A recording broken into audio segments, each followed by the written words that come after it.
Hello and welcome to the SCA Cricket Show. I'm your host Shazad Haq. As usual, this show focuses on all things cricket in Singapore. We'll start off with domestic cricket. The Griffin Kinetic League is already underway, with 6 divisions playing all over the island. Division 1 is the main focus of this show, and Lanka Lions are the defending champions. Will they be able to hold on to their title? We'll have to wait and see. First, let's take a look at the action. IA hosted MUCC in the first of the Division 1 games.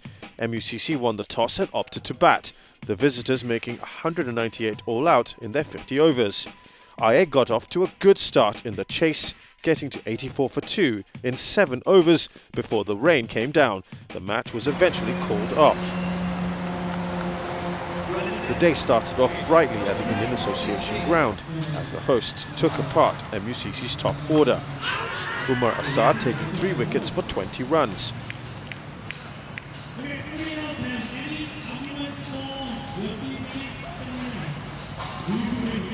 Hamadullah carried the MUCC innings on his shoulders with a bravely fought 88 as the wickets around him kept falling.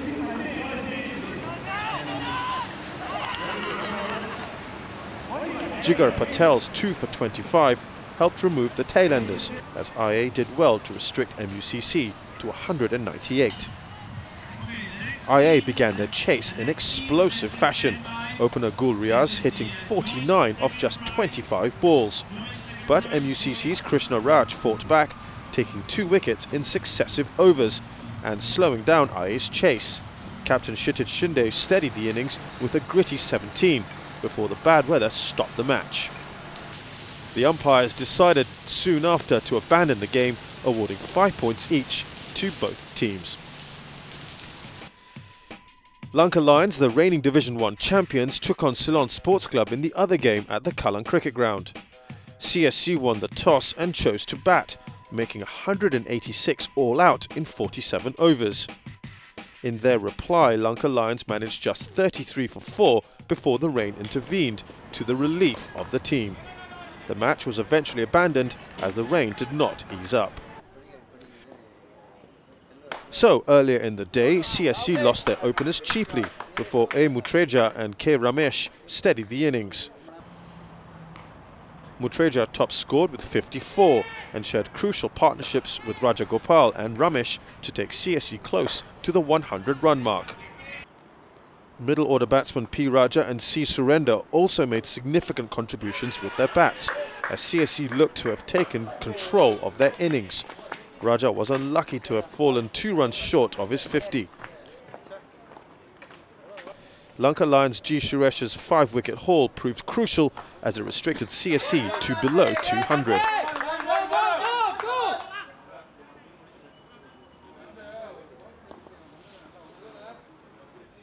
In their response, Lanka Lions lost their top order in careless fashion, S. Apusami taking the early wickets as only 1 batsman managed to get to double figures.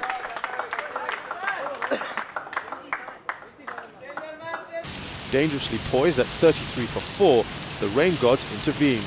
The umpire called off the match a few hours later. Coming up, a big moment for Singapore cricket. The SCA have started a new kids league to develop the game here in Singapore.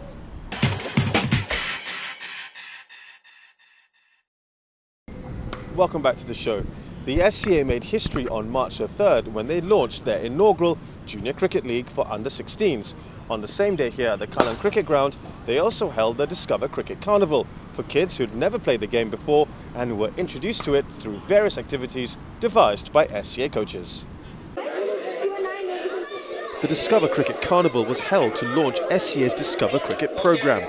The initiative is to help introduce the sport of cricket at a basic level to more schools in Singapore, aimed at kids between the ages of 8 to 12. The Discover Cricket programme is targeting 4 new schools per quarter for the North, South, East and West regions of Singapore. The target set by the SCA is to introduce cricket to 64 schools in a year.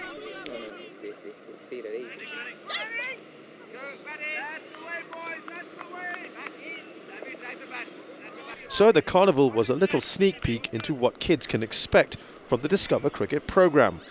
Held on the 3rd of March at the Kallang Cricket Ground, the Carnival introduced cricket in a fun manner. 16 teams participated in the Carnival in the under 10 and 12 categories.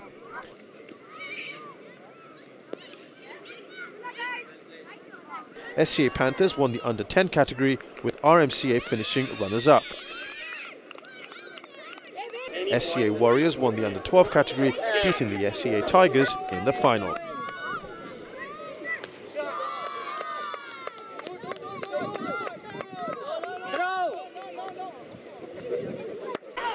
The Discover Cricket Carnival was followed by the launch of the SCA Junior Cricket League, a historic moment for the SCA, as it was the first time the organisation had launched such an initiative.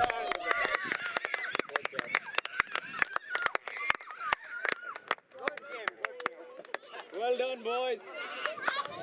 Along with this, of course, we took this special day just not to host the carnival. We had 3 main objectives to run this event today, out of which we've already done one, and here you are, colourful boys, playing in a tournament.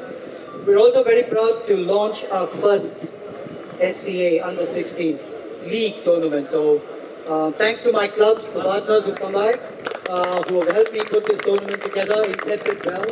And I look forward to a great success and ensure all boys around town get a beautiful platform, a perfect platform to play representative cricket.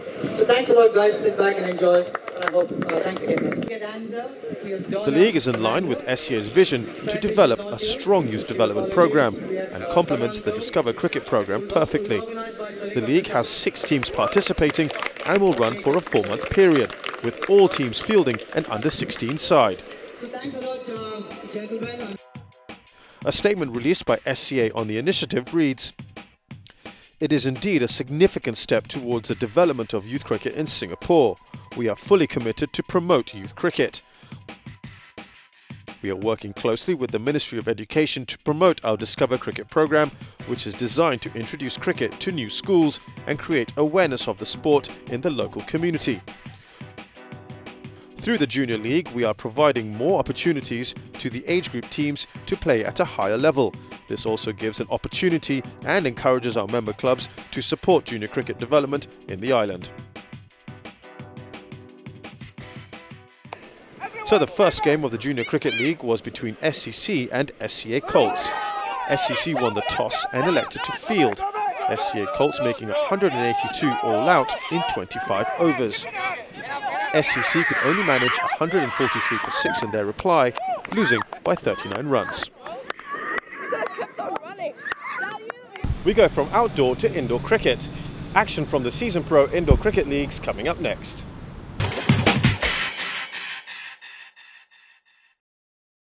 Welcome back. The Season Pro Indoor Weekday and Weekend Leagues are into their 6th and 7th seasons respectively, with almost 30 teams participating in both leagues. We start with weekday action that's played at the Cage in Kallang. The first game played was between One Hand One Bounce against BK Tweekway. One Hand One Bounce batted first, making 120 for 3. James was their best batsman with 22 runs. He also contributed to the best partnership of 47 runs alongside Jack. BK Tweekway bowler Gordon had the best bowling figures, taking 2 of the 3 wickets, giving away just 8 runs.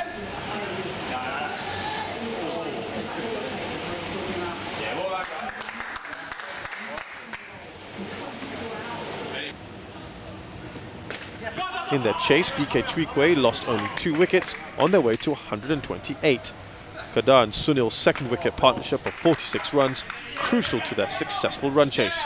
Kadar also top scoring with 27 runs.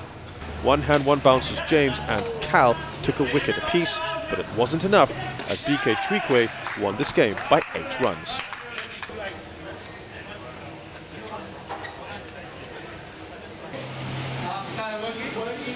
Organised Chaos took on Flaming Dragons in the other match.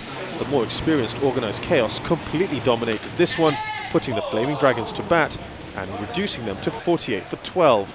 Deeps 4 for -5 runs, ripping through the batting order. Randy was Flaming Dragons' best bat with 20 runs and was also part of the best partnership with Will for 28 runs.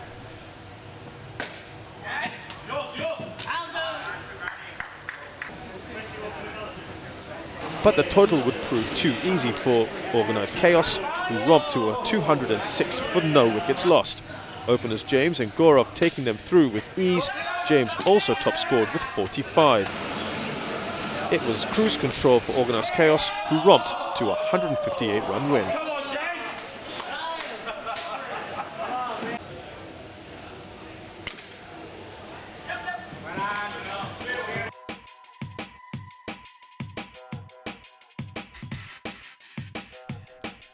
That win taking Organised Chaos on top of the table, 3 points clear of second place power play.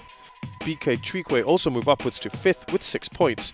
It's a tight race in the middle of the table with 5 teams on 6 points, including Flaming Dragons. The loss for one hand, one bounce means they have yet to get on the scoreboard.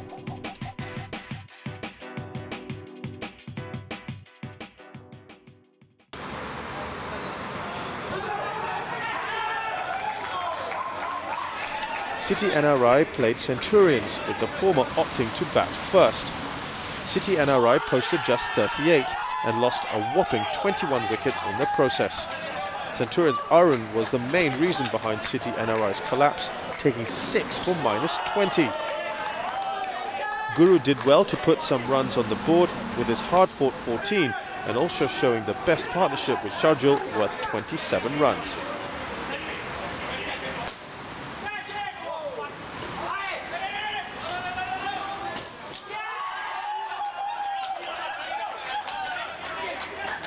The match proved to be one-sided, as Centurions managed 140 for 12 in their reply. Irish K top scoring with 31 runs, as well as sharing the best partnership of 46 runs with Venkat. And while City NRI's Anand did well with the ball, with figures of 4 for 7, it was Centurions who won this tie by 102 runs.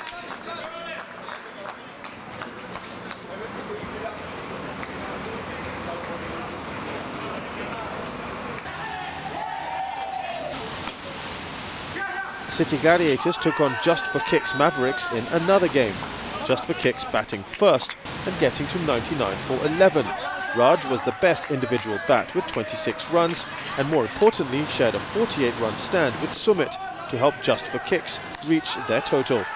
City Gladiators' Venkat had the best bowling figures of 3 for -3 runs.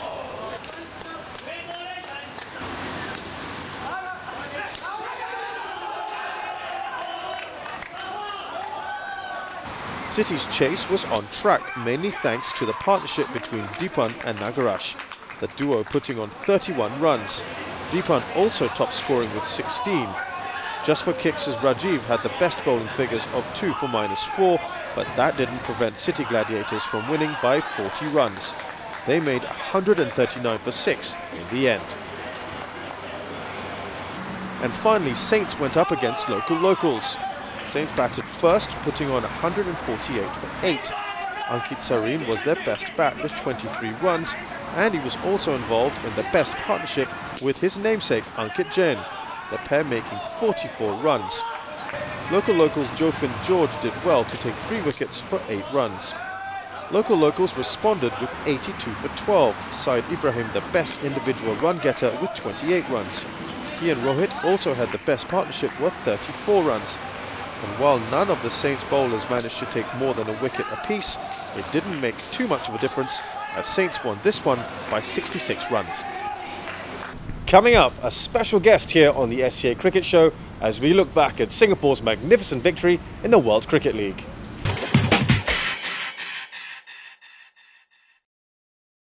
Welcome back. Now, in case you didn't know, Singapore were promoted to Division 4 of the World Cricket League. That's after beating Malaysia in the final of the Division 5 tournament here at the Kallang Cricket Ground. Now, the guest of honour that day was the CEO of the International Cricket Council, Mr. Harun Logart, and I had the pleasure of speaking with him at the end of the tournament. Mr. Logart, great to have you with the SCA Cricket Show. First of all, how's it been in Singapore? I know it's been a whistle-stop tour for you.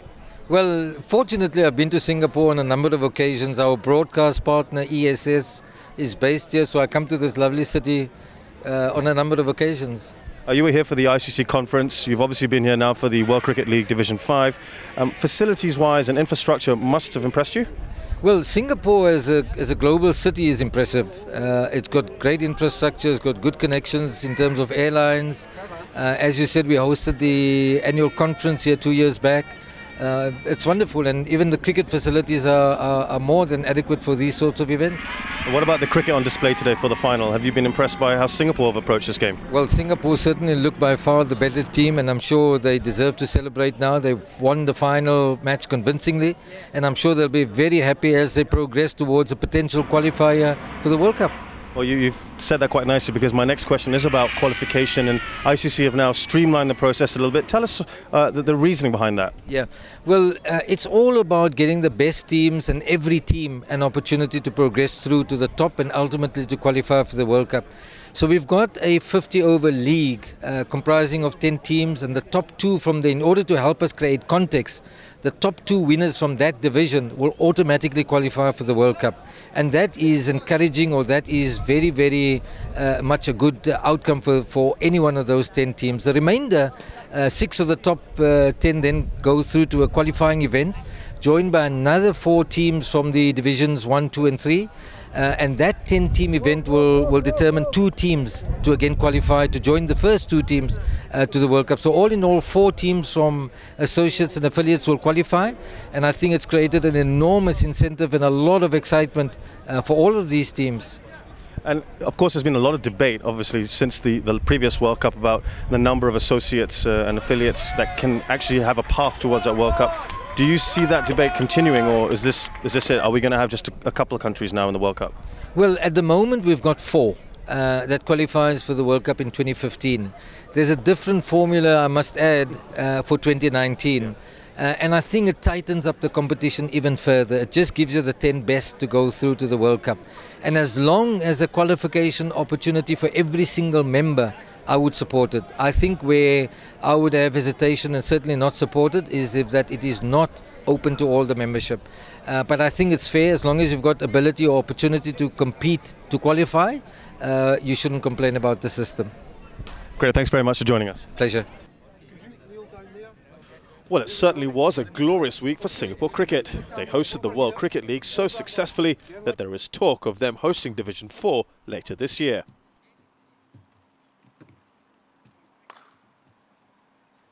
The cricket team itself had a near-perfect run in the Division 5 tournament. Playing alongside Malaysia, Cayman Islands, Guernsey, Argentina and Bahrain, Singapore played all the teams in the group stages and lost just 1 game against arch rivals Malaysia.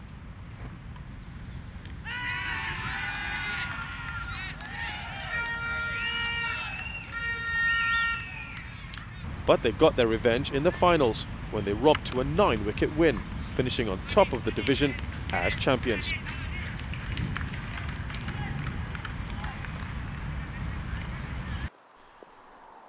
Singapore and Malaysia will get the chance to compete once more in Division 4, along with the USA, Denmark, Nepal and Tanzania. Singapore on track in their aim to reach the World Cup qualifiers.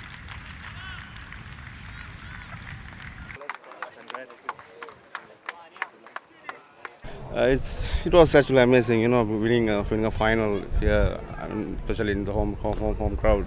So yeah, the overall, you know, the players did really well, right throughout the tournament, and you know, all credit should go to the whole team. And you know, they played really well, really good cricket. We bowled well, we batted well. That's why we won the final. And now you've got to look forward to Division 4. You must be very excited about that. Yeah, it is. You know, it's really important tournament for us. You know, get into the. You know, we just wanted to. You know, we want to go. We want to go to this tournament and you know to be in the top 2 as well. You know, it's going to be a lot of hard work. So yeah, looking forward to it. Well, that's it here on the SCA Cricket Show. We hope you enjoyed this episode. As usual, if you have any feedback or questions, you can get in touch with us via the email address at the bottom of your screen. For the moment though, it's goodbye from all of us here on the SCA Cricket Show.